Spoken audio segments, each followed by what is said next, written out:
भूटान के मुंह में चीनी जबान है। भूटान पूरी तरह से चीन के इशारे पर भारत को लाल आंख दिखा रहा है। हमने कहा कि हमने शेर पाला था, लेकिन अब साबित हुआ कि वो मिट्टी का शेर है और उसकी सारी शेरगिरी सिर्फ मुसलमानों और ईसाइयों और दलितों के लिए है। अब देखिए, भूटान पहले भारत के साथ कह रहा था बात करके कि हाँ जी, ये आपके और हमारे बीच का मामला है और इसको हम आपस में निपटा लेंगे। खुलासा यह हुआ है कि चीन की कम्युनिस्ट पार्टी ने भूटान के प्रधानमंत्री पर प्रेशर बनाया और इतना प्रेशर बनाया कि भूटान के प्रधानमंत्री को फिर यह बयान देना पड़ा कि यह मामला सिर्फ भारत और भूटान के बीच का नहीं है, भारत, भूटान और चीन का है और चाइना को भी इस पर बोलना होगा और हम तीनों मिलकर इस मामले को निपटाएंगे। जिसके बाद भारत के लिए बड़ा झटका बन गया। जो बात मैं कह रहा हूं वो भारतीय मीडिया में भी आ चुकी है। ये देखिए, हिंदी अखबार का सोर्स आपके सामने है। अभी तो अंग्रेजी में मैं किनारे दिखा चुका था, लेकिन आप ये हिंदी अखबार देखिए। डोकलाम स्टैंड ऑफ, डोकलाम पर भूटान ने क्यों बदला रुख, आलापा था चीन वाला राग, अब हुआ बड़ा खुलासा। जी हां, इसमें यही खुलासा है कि भारतीय कूटनीतिक हलकों में कहा गया था कि भूटान अब चीन की भाषा बोलने लगा है। दरअसल भूटान के प्रधानमंत्री लोटे शेरिंग ने कहा था कि चीन के पास भी डोकलाम सीमा विवाद का हल खोजने का बराबर का अधिकार है, जो कि भारत के लिए सबसे बड़ी बुरी खबर हो गई। अब क्योंकि भूटान में 2017 में ही चीन ने अपना पैर पसार लिया था और अब भूटान के कई इलाकों पर चीन का दबदबा है और चीन का ही भूटान के इलाकों पर कब्जा है। ऐसे में पूरी तरह से भूटान चीन के ही इशारे पर भारत को लाल आंख दिखा रहा है, लेकिन भूटान को भी मोदी सरकार की हिम्मत नहीं हो रही है कि दो टूक जवाब दे सके। 56 इंच। उधर चीन पर 4 लाइनें मोदी सरकार बोल नहीं पा रही और अमेरिका और चीन का टकराव बढ़ रहा है, लेकिन गू के नशे में यहां पर चीन को 2 लफ्ज भी कोई बोलने की हिम्मत नहीं रख रहा। ऐसे में चाइना ने इतिहास रच दिया है। चीन ने आर्टिफिशियल सूरज बना लिया है। जी हां, सन, सूरज। जी हां, ये देखिए, एक्सक्लूसिव तस्वीरें दिखा रहा हूं। ऐसा सूरज बना लिया है जो कि दुनिया में पहली बार किसी ने ऐसा सूरज बनाया है। 403 सेकंड तक 10 करोड़ डिग्री सेल्सियस की गर्मी पैदा कर सकता है। चीन का यह भले ही नकली सूरज हो, लेकिन इंसानों को जलाकर राख कर सकता है। चीन के कृत्रिम सूरज ने फिर बनाया विश्व रिकॉर्ड। 403 सेकंड तक बनाई 10 करोड़ डिग्री सेल्सियस की ऊर्जा। इसका टेस्ट कर लिया गया है। ग्रीन एनर्जी के क्षेत्र में बड़ा कदम, घट सकती है जीवाश्म ईंधन पर निर्भरता। दोस्तों, चाइना कितनी तेजी से आगे बढ़ रहा है, यह तस्वीर आप देख लीजिए। एक तरफ चाइना इतनी तेजी से तरक्की कर गया और हमारे यहां गू को प्रमोट किया जाता है कि गू से कोरोना नहीं होता, गू लेपने से बैक्टीरिया नहीं होते और गौ माता का पेशाब पीने से बीमारियां नहीं होती। आप लेवल देखिए, हमारे यहाँ नाली से गैस बनाना सिखा दिया जाता है और जो है हवा से जो है पानी निकालना, सोखना सिखा दिया जाता है।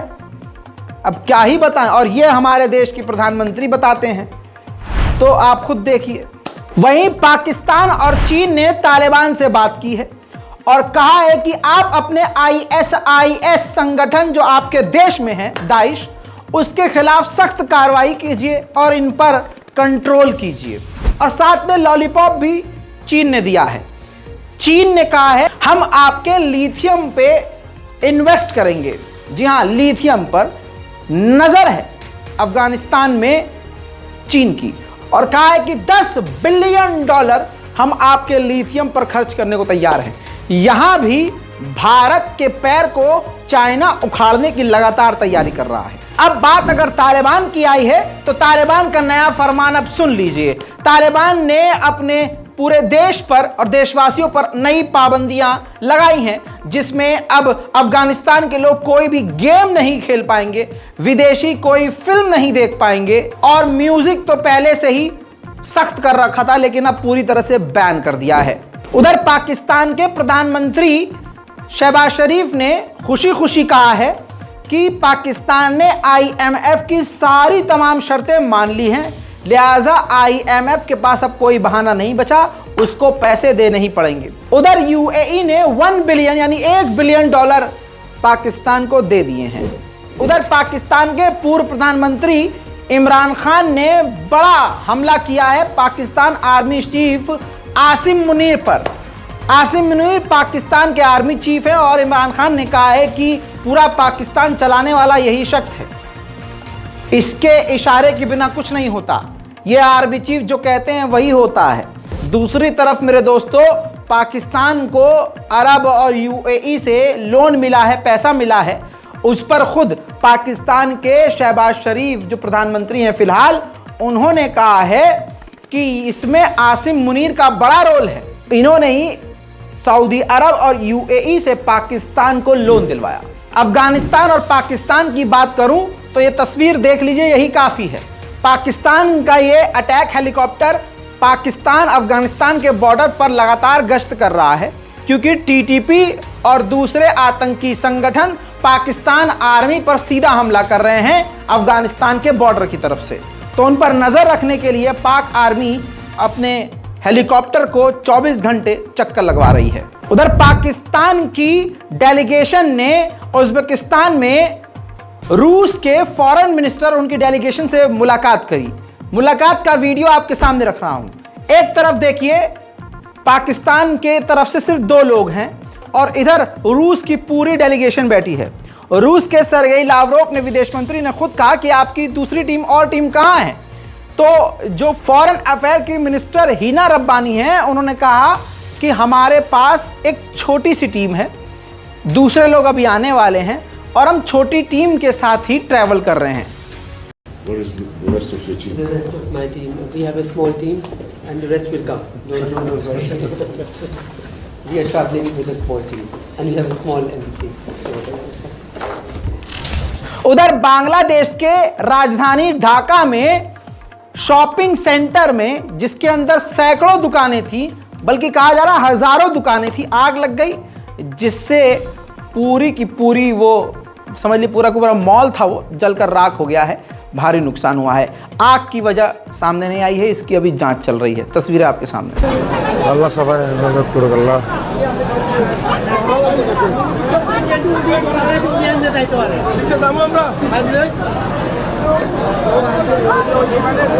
লাগে গেছে গা একদম তাড়াতাড়ি হয়েছে লাগবো না ভাই, পাবলিক কি চাই থাকবো।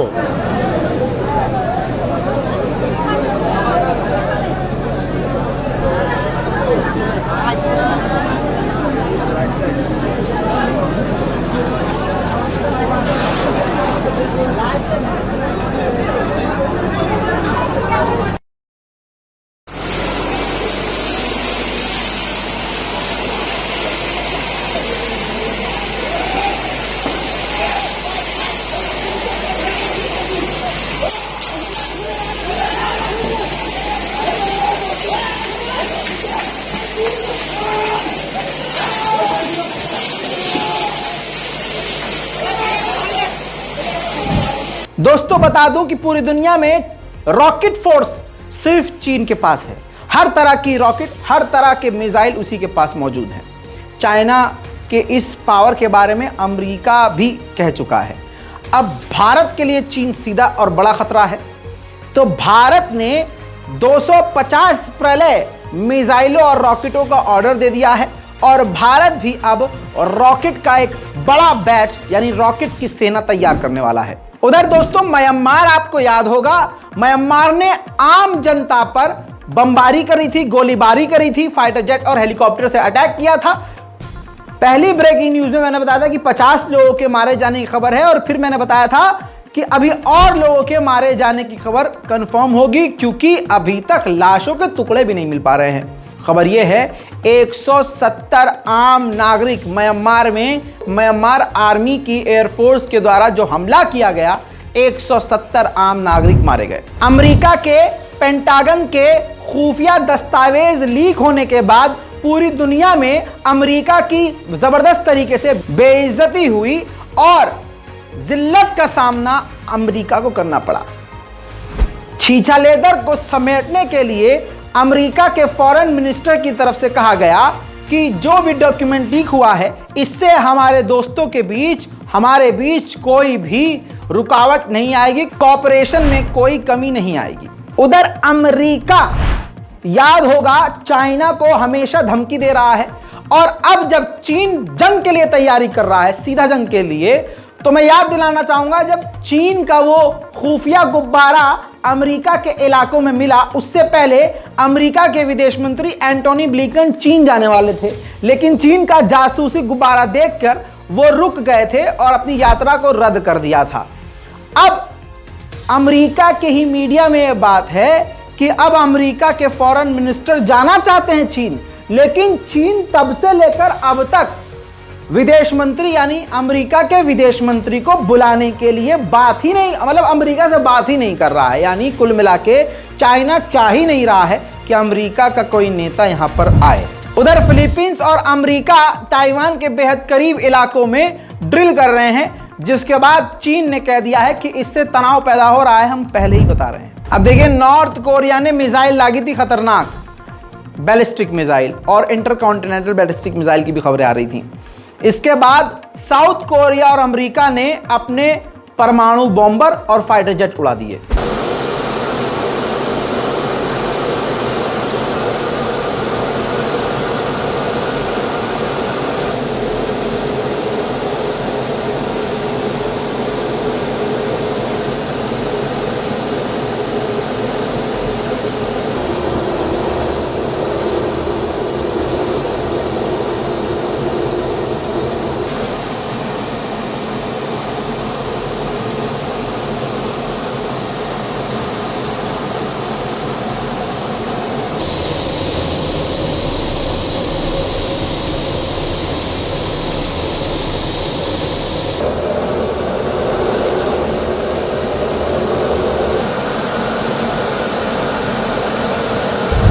उधर जापान के प्रधानमंत्री, पूर्व प्रधानमंत्री अभी 10 महीने पहले ही गोलीबारी में मारे गए।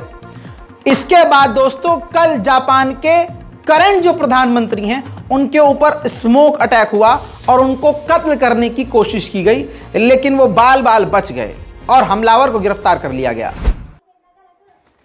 そしてこちらは午前11時半ごろ、新しい映像ですが午前11時半ごろとみられますが、岸田総理大臣が和歌山市の雑賀崎漁港に入ってきている時の様子で、そしてこの男が取り押さえられた人物とみられます。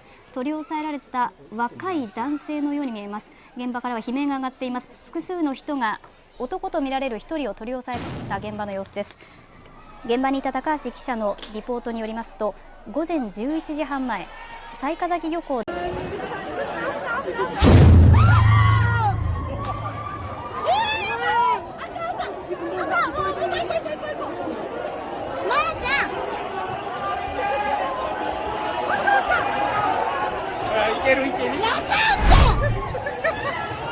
अमेरिका के लीक पेंटागन डॉक्यूमेंट में यह तक लीक हो गया है कि अगर चाइना और ताइवान के बीच भिड़ंत होगी तो हवा में, यानी चाइना की जो एयरफोर्स है वो बहुत मजबूत है और ताइवान को हवा में ही हरा सकती है। दुनिया भर से ये थी बड़ी बड़ी खबरें।